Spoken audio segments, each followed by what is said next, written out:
So I'm often asked what goes on in my head, what do I think about when I'm creating artwork?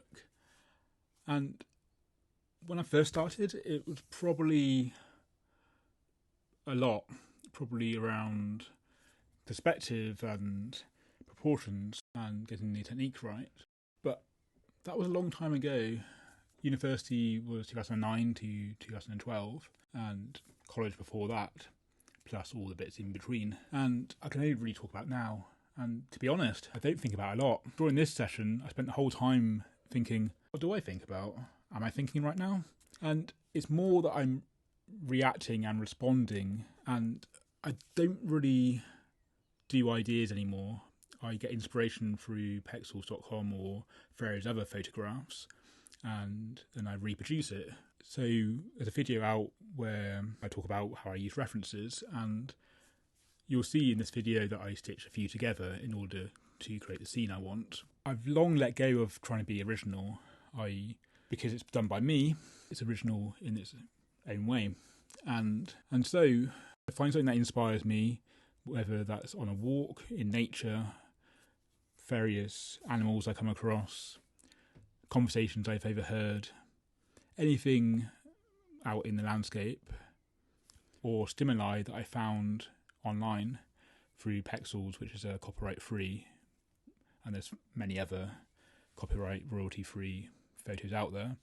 I even have some of my own photos on Pexels which are available to download, and I'll put a link in the description. So when I first begin an artwork, first I'm thinking, what should I wear? Because I don't want to get paint on myself. But I've completely streamlined the whole process. So I have a drawer full of old clothes. I have my paint all set up so that I could find them, because that was taking a bit of time trying to find out which paints am I using for that project. So there's a lot of paints that I tend to use all the time, so primary colours, and I mix them. So I put them all easy to find, and it also shows what I've got available, so in future I shouldn't need so much in storage. But the actual process of creating, first I think I need a background because I don't want the white to come through, or if I'm doing watercolour then I think about which bits do I want to stay white, and then I wait for that to dry. And I'm not really thinking about the colours with the background because I can always change it later. I'm just thinking, am I doing warm or cold colours, and if so, then I might want something the opposite. Or if I'm not sure, then I might want something a bit more neutral, like grey or a burnt umber mixed with a bit of red or something. I don't really think a lot about it, to be honest. And I have this intuition with colour where I can squint and I can see which colours are within that colour. And I'm fairly good at matching. I'm not as good as those who match the photos and you can't, see the blend of where the painting is, but I get pretty close, and that's just from practice, and also I can see colours within colours. If I see a blue, I know if it's got a bit of yellow in there or whatever.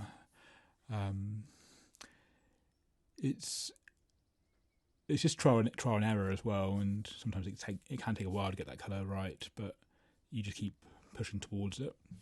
And I think even those who are quite been doing it a while, Kipto had a video where he created a whole skit around trying to get this colour matched from the day before. So it's definitely something you learn, but trial and error is definitely part of it. And then with faces, I kind of have this. I've learned how to build the layers up to help with faces. Landscapes, I haven't really got a clue, and I'm still learning. And I don't really think when I'm painting. So it's the one time where I can be completely in meditation and I can just react. It's kind of like when you first start driving. First, you're thinking about everything that the vehicle and how to control the vehicle. Then you start thinking about the road, and it takes a while to be able to put the two together. And then you're thinking about the road and the car and all that stuff. But then once you get a few more years into passing your test, you can automatically drive. You're still paying attention to the road, but you're not really thinking about every little thing you're doing. The brain likes to automate. And I don't know if you've had this experience, but have you ever been driving and then you suddenly brake, seemingly for no reason, and then you see that there was an emergency that you stopped for? It's kind of like that with the painting now. Yes, I've got a lot of improvements. Yes, there's things I'm working on. However, it's like if you're driving and then you add an advanced driving test onto it, it's adding onto your previous skills. And point now where when I'm doing life drawing, yes, there are some great techniques which I will put in another video, where you try drawing it in just 5 lines, you try looking at the negative spaces, what lines up, and I will do a more extensive video on that. Just the things that I have learned over the years as people who can do the midtones and shading a lot better than I can. But when I'm painting from life or drawing from life, like a life model or just out in a cafe, I'm not really thinking about every little bit. I'm just responding, and I kind of imagine my pencil is on the photograph, on the person, on that scene, on the model, and I can kind of trace it and move. And yes, things go out a bit out of proportion, but I look for where things line up. I look for the negative spaces. I look for that kind of weight. And the one thing I struggled with and still do is perspective. So 3-point perspective is, anything beyond 2-point is difficult for me. And let's be honest, 2-point perspective when you're doing an actual scene and not like just a cube is difficult too. And there's always something to learn, and contrast and getting the midtones and that right. So sometimes I am thinking, what's the darkest point here? What's the lightest point here? And for these paintings, which I haven't talked about yet, these are for the BS5 art trail. I like to have something for everyone, and I thought a mini original, unless I'm doing like really high detailed miniature stuff, then these should only take me around an hour or less to do each, and therefore I can have it at like a lower price point and still offer original art to everyone. And then my bigger artwork, which did very well, can be for a different audience. So these are just fun little quirky artworks, and the finished painting I will be going over in professional grade paint, so it's a bit brighter. And so what you're seeing at the end of this video isn't the final result. So I've stopped doing full videos where I have to wait 2 or 3 weeks because the paints haven't arrived yet. I could have gone in person, but I decided to get them online because it's cheaper. And so when I'm painting these, I'm just responding to the image. I'm thinking lights and darks in terms of the colour that matches it, and I'm not trying to match the colour exactly, but just what feels right. And so trying to explain what goes on in my head is very difficult because actually there isn't a whole lot going on. It's very much what the East call Mushtin mind, which is automated and in the moment and responding in an automatic way. And while I'm still learning, it's kind of, even when I'm learning, it's more like a feeling of, oh, that's a good technique. I can add that into my toolkit. And when I started in university, I was really paying attention. Life drawing was a lot of concentration and really tiring. Now it's kind of, I can just go straight in and I can just do it now. And I don't want to sound arrogant because I've still got a lot to learn, and there's people who can do far more in the time than I can, and it's very humbling to see other artists who are way ahead of you. And yeah, it's nice to be amongst a room of those very talented artists. But on the other side, I see those who are just starting out, who are where I was, where worrying about every little thing around, is that line right, is that, and they've, in the time they've maybe drawn a shoulder where I've got the whole pose in. It may not be right, but I've got the whole pose in, and it's letting go and not worrying about that. And for me, I have to paint. I'm obsessed with art, and I need to create. And through the process of doing it a lot, it's very intuitive and it's like breathing. And driving is probably the best analogy I can come up with, where it starts off all the little bits that you're learning, but then it becomes more automated, and then you start adding on more advanced stuff onto that. You have those who can drive and parallel park, but then you also have those who can do stunt driving and J-turns and rally driving, and there's more advanced stuff to come, and that's what I'm looking forward to with the artwork as well, getting more advanced and there's more to learn, and there always will be. That's what brings me back to art, is it's lifelong learning. You're never really going to arrive and then you know it all, and I don't think I'm going to get bored of painting figures and painting portraits, and it's been wonderful to look over my artwork over the years when writing the book, which is out now, and that explains all about the process around the artwork and the themes that I follow. While creating these, I was thinking, do I think of anything? And it was amazing how silent my brain was, and I don't often know why I'm doing the things. Occasionally I do look up theory, like what is opposite on the colour wheel, so that I can get the shadows, the saturation being right. So there are things I look up, and there are theories and techniques I use, but it's kind of become second nature, and I'm sure there's theories and techniques that I don't know of that I will be using in the future, which is exciting. So there isn't a lot going in my head. It's very much a natural brain to observation of the inspiration, and then through the pen or paintbrush.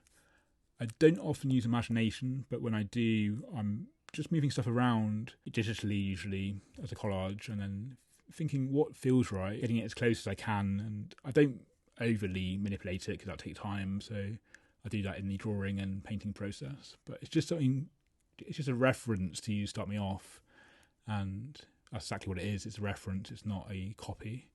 And it's just having fun. And then whenever a painting feels like it's a bit flat and not working, I just add a load of scribbles and a load of texture, and I love the texture and the paint splats and the scribble and the mark making. So there's a great book which I've mentioned many times, which is A Fresh Approach to Drawing and Painting People by Emily Ball, and I do take that philosophy at times. And yes, my work is more representational, however I do add a lot of energy in, and I do just try things out and what feels right, and that isn't quite working, so let's balance it up with something a bit lighter and a bit darker, and a lot of push and pull, a lot of scraping off, a lot of adding on, a lot of painting over mistakes and adjusting and minor course corrections. So while painting and drawing was concentration and was learning to begin with, it's very much my oasis and my escape from thinking. I paint and draw so I don't have to think, and to calm my brain, calm my ADHD neurodivergent brain. And sometimes I can even be sketching while talking to people, sketching the people around me while chatting, and actually listening more intently and more focused because of it. So it's a very automated thing now, and whenever I deconstruct to learn something, yes, it becomes thinking again for a bit, but then I can add it back into what I already know, and it soon gets sort of merged within the other automated, very natural habit of creating artwork. I'm intuitive in the sense I don't think how to paint a cloud. I think, what does this cloud feel like? And it's the same with people. When I see their expression, I think, what's the mouth doing? How's that moving? What do they feel like? What's the mood? And I apply that to the colours and the way I approach it. So if it's anger, then it's very energetic and a lot of brushstrokes. If it's clouds, it's very fluffy, and unless it's a storm, and then it's, again, more like palette knife and sharp angles. So you can really transfer your energy into the brushstrokes, I think. There's a bit of a spiritual energy transference. I really do believe that, because you can feel what the artist was feeling at that time. And I hope that comes across with my artwork. It may be a subject you've seen before, but you may feel it in a different way. The drawing you're seeing on screen, I'm thinking this is a morning, this is a calm, tranquil experience, and I'm thinking, where's my pen? What's the thing that intrigues me the most? And usually I start on the eyes, but for this I started on the hair around the mouth and the nose, and that seemed to work well. And seeing the real-time footage, you will see that I did get to the eye quite quickly, but the hair was the first thing I started with. And the spray painted background was from spray painting those frames, and it's so fun to paint on. It has this like matte kind of finish, and I think it just turned out really well. And probably the most accurate from reference to drawing. Normally I do alter it through my creative lens, and I allow that to happen because I'm used to that happening, and it's a collaboration between me and the painting, and therefore I don't worry if it's like the reference or if it's going to be a bit more of that interpretation. So while it's quite intuitive and my mind is fairly quiet, I'm still thinking about the mood and what the object, subject, or the overall feel of the artwork is trying to say.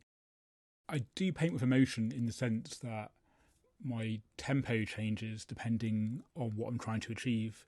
And I will have the right playlist for the artwork, although I have been falling into, I guess it would be, I don't know what genre it would be actually, but very instrumental, kind of drum and bass, side trancey, something or other. And that's been okay for the tempo so far, but sometimes I will calm it down, or I will have something a bit more aggressive, or something a bit more bouncy or fluffy, or just something that really kind of matches the mood of the artwork.